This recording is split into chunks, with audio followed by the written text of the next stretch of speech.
Last year, we brought you the story of Ashley and Ben Hawkins from Sandpoint, a young couple expecting twins when early in the pregnancy, they had serious complications. They lost one of their girls.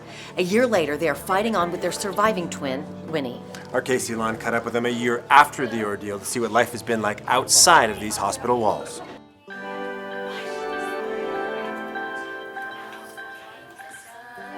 Our lives are completely different. Saying the words, "I'm so sorry," to a parent who's just lost a child is a normal reaction for those of us who simply can't understand. But it's the last thing they want to hear. There's many times where you don't think you can go on or you don't think you could make it through, but then you just look at her and you have no other choice but to keep going. Winnie, the happy, healthy girl you see today, was fighting for her life 1 year ago. I was just going to say, if anyone had told me around day 100 that I was only a third of the way through our journey, I might have lost it. Early in the pregnancy, Ashley and Ben got news that every expecting parent fears. One of their twins water broke at 17 weeks. Both girls, Winnie and Paisley, were born by C-section. Paisley spent just 12 hours on this earth. Precious moments in the arms of her mother. Is there a day that goes by you don't think about Paisley? No. It's a myth that it gets easier, you just visit it less often.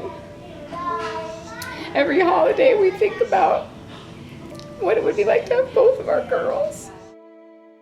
There's so many reminders you see throughout the day, just living life.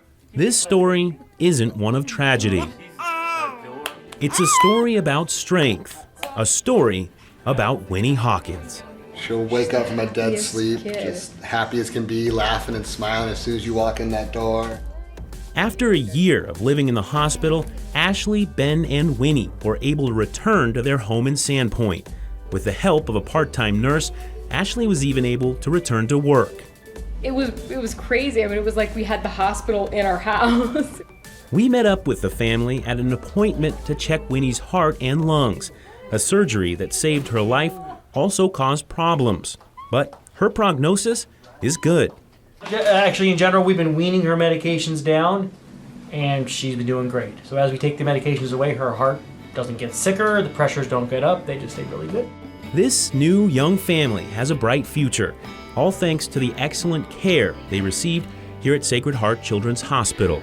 We come back for an appointment and people in the hallways, whether it even be just a maintenance worker, it seems like they all know us by name. But the Hawkins say just as important was the love and emotional support from the Children's Miracle Network staff, helping the couple navigate some very troubled waters, now on their way to calmer seas. And it makes the whole, everything we've gone through worth it, just to see her happy and smiling and just being your typical kid now.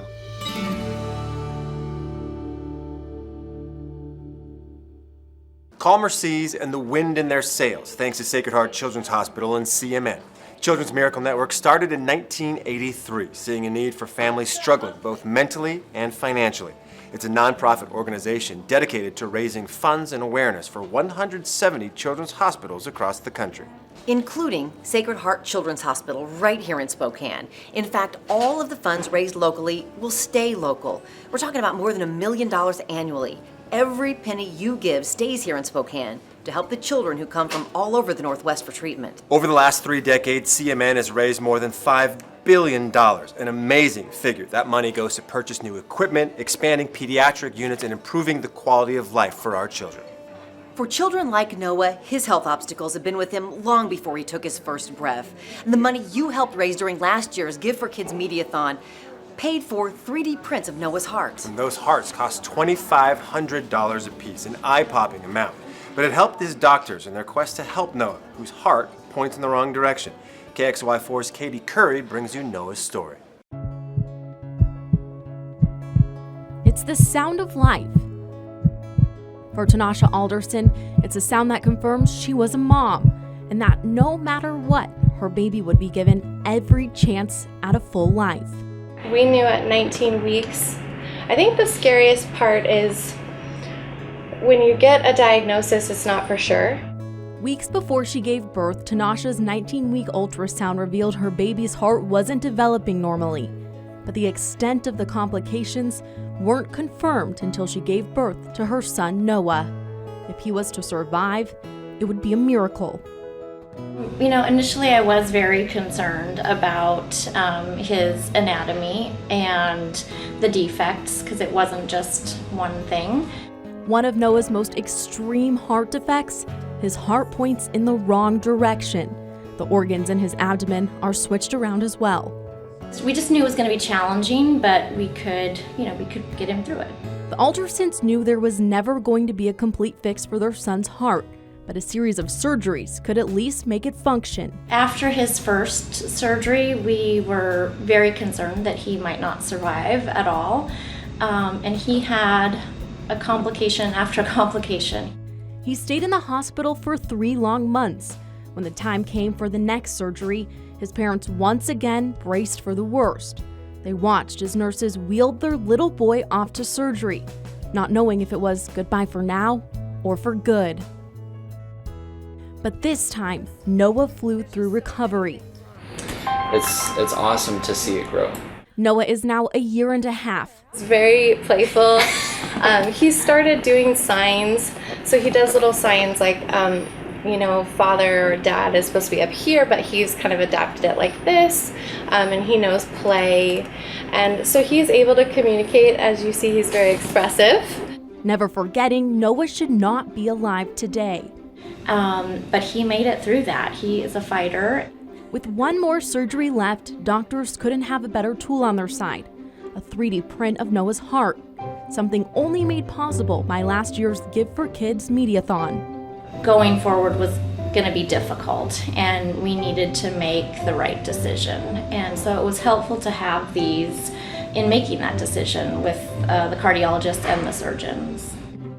So this surgery will kind of complete his single ventricle process. And from there, he can be a pretty normal kid. One day the tubes will go away. The hospital visits will dwindle. But the Aldersons will always have the doctors that made their heart whole. He's surpassed all the complications that his life has thrown in front of him, and I think he'll continue to do that. We definitely trust the people here, and we're grateful for everything that they've done. And we know he's in good hands. If these stories have moved you and you feel the need to help, you can still give. Call the number on your screen now. You're making a miracle for these families and the others that will find themselves in the same situation. You can also go to kxly.com and click the link to make your donation.